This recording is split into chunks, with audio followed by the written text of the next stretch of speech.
สบายดี สบายแล้วชาแนลมื้อนี้เราจะมาเก็บมะฮุ่งตำส้มเฮ็ดส้มตำเนาะ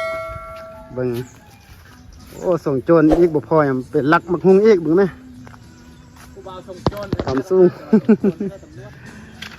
ว่าแม่นโจรก็บ่แม่นได้เสื้อทหารนี่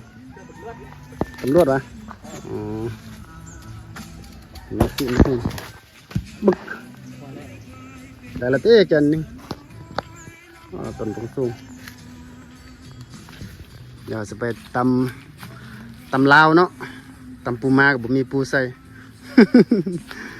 โอเคไปเบิ่งตอนตำเห็ดตำส้มกินเนาะตำแบบลาวๆนี่แหละเดี๋ยวเก็บมากไม่ยากว่านี่มากว่าวะมากว่าเนาะเลยสับตลอดจะเส้นสู้ที่เราจะอมสู้สิเก็บไปใส่ตำส้มเนาะเห็ดตำส้มสวัสดีบ่กับตำส้มนี่ตลาดเอาบ่ไปโอ้แอลแต่จงหัวเบิ่งคืออยู่ป่าอยู่บ้านได้นี่คืออยู่ป่าอยู่งามสุดมาเก็บมะกว่าไปใส่ตำส้มเนาะเดี๋ยวใส่ตำส้มใส่แล้วก็จืนใส่ปลาใส่ตำส้ม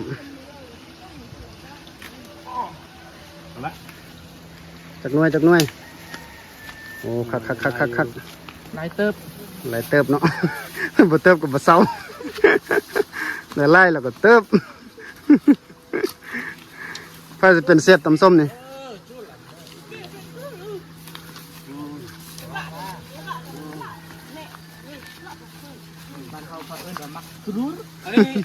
มักตรูลมักว่าภาษาเกาหลีไต้ก็มักตรูลนั่นแหละภาษาเกาหลีภาษาลาวก็มักว่าจะเก็บไปเฮ็ดตำส้มกับตำส้มเนาะ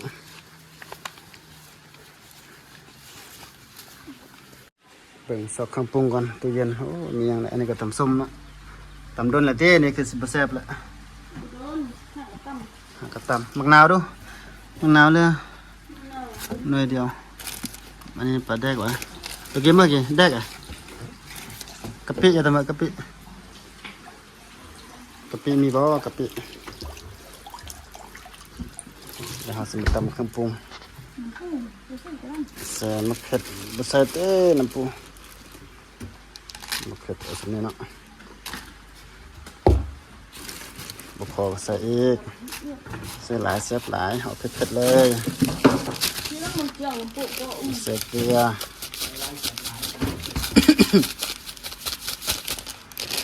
เป็นเชฟนี่คือสิแซ่บบ่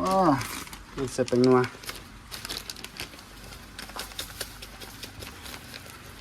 เกลือเป็นนัวบางครั้งสิคน กระเทียม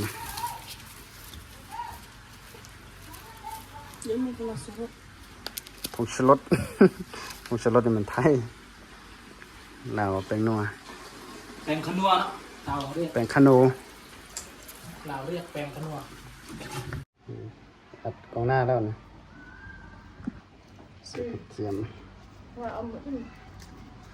ได้กับหมดต้องสับๆดูซับสับๆดู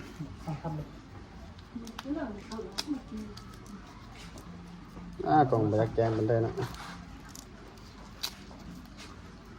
นี่ดูที่ไหน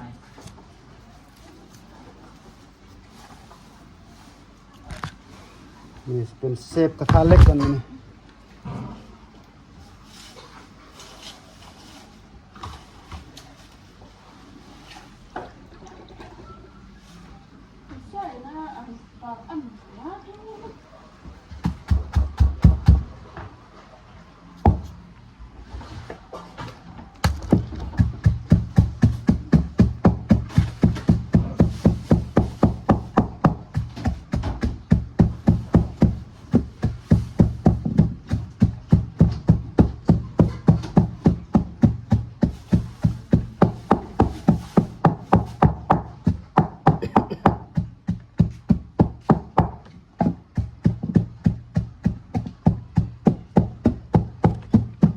กล่องความดำสุด ต่างจงโอ้ปัด พอบ่นี่ ต่างจง มันเผ็ด ต่างต้มต่างนอก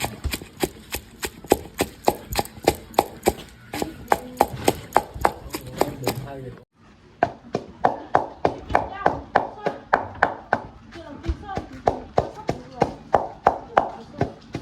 สับแล้วก็ซอยเอา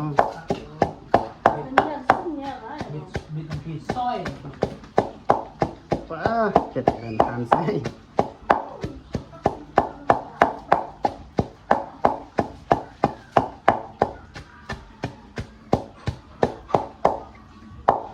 มีทั้งเป็ดทั้งไก่เนาะบ่รู้มันเผ็ดก็กองมืดซึกเพิ่นเอาเผ็ดบ่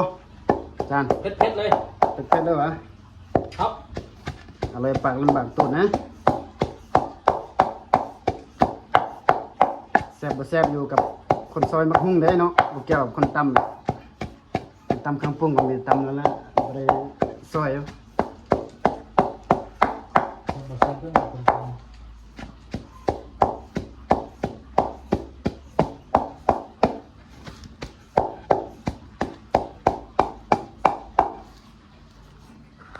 เครื่องปรุงเรียบร้อยละใส่ปลาแดก มะนาวปลาแดกเป็นตอนเป็นโตเลยแล้วก็ใส่มะนาวเกลือตัวนัว เดี๋ยวเราลดเดี๋ยวเราลงโฟม ถ้าอันเชฟสับบักหุ่งวะ สบายดี โอ้เสียบหออารมณ์ดีแท้สับบักหุ่งคือสิแซ่บ เอาให้แซ่บๆเด้อ แซ่บๆนะทุกคนนะ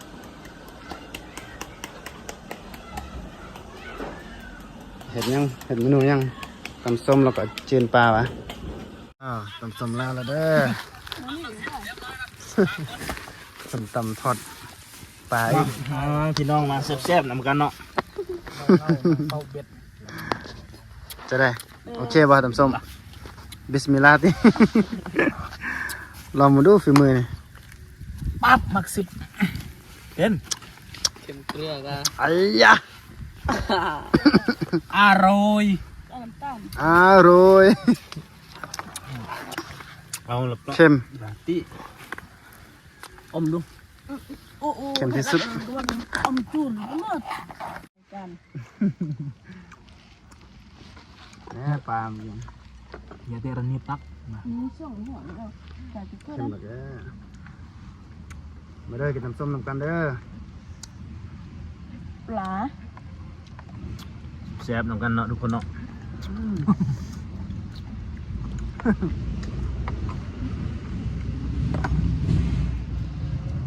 เข้มสุด อันนี้มันซีโต้ กล้าไปปักอย่างอะไรไปปักจุ่มตู้นะ เป็นลำแรกตอนนี้เป็นเฮ็ดอ่ะ มากมาก ใส่แตงเด็กเป็นล เอาเบลกกนั่นแบบเบลล์นี่ ำเด็กกระตังเป็นลำเด็กกระลำโอ้ดำส้มหัวสละอูหัวป้าเสี่ยวจะก็รันเร็วๆนี่ เออกับปุ่นเยอะแหละ เดี๋ยว เปื้อโอ้เนี่ยเอาละแซ่บเหมือนกันเนาะ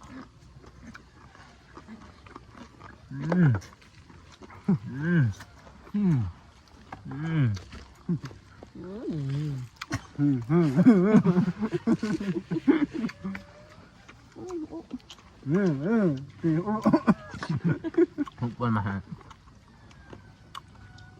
มันมาแล้วแบบนี้ มาแล้วแบบนี้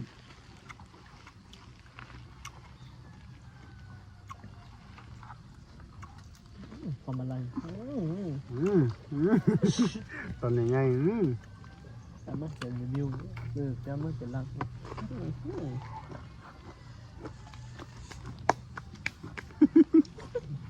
มักสิ เพิ่ม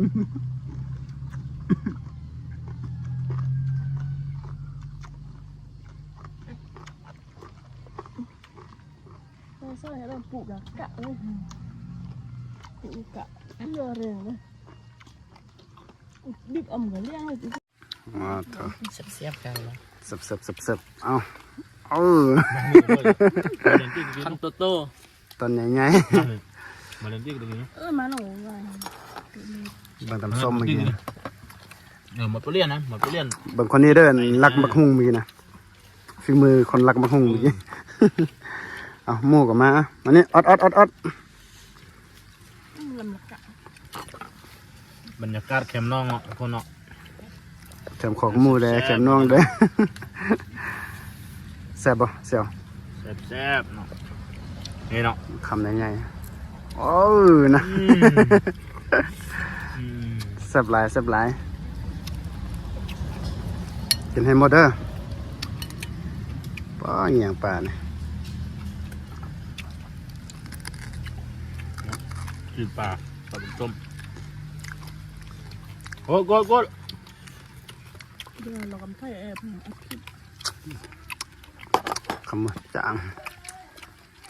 ไม่ได้จานแซ่บอะฝีมือ ปักหมักชิบเลยปักหมักชิบ แซ่บสุดแหละกินมิด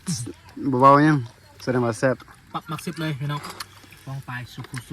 โอเคเด้อมากินนำกันเด้อพี่น้องเด้ออย่าลืมกดไลค์กดติดตามกดแชร์เด้อเป็นกำลังใจเฮ็ดคลิปต่อไป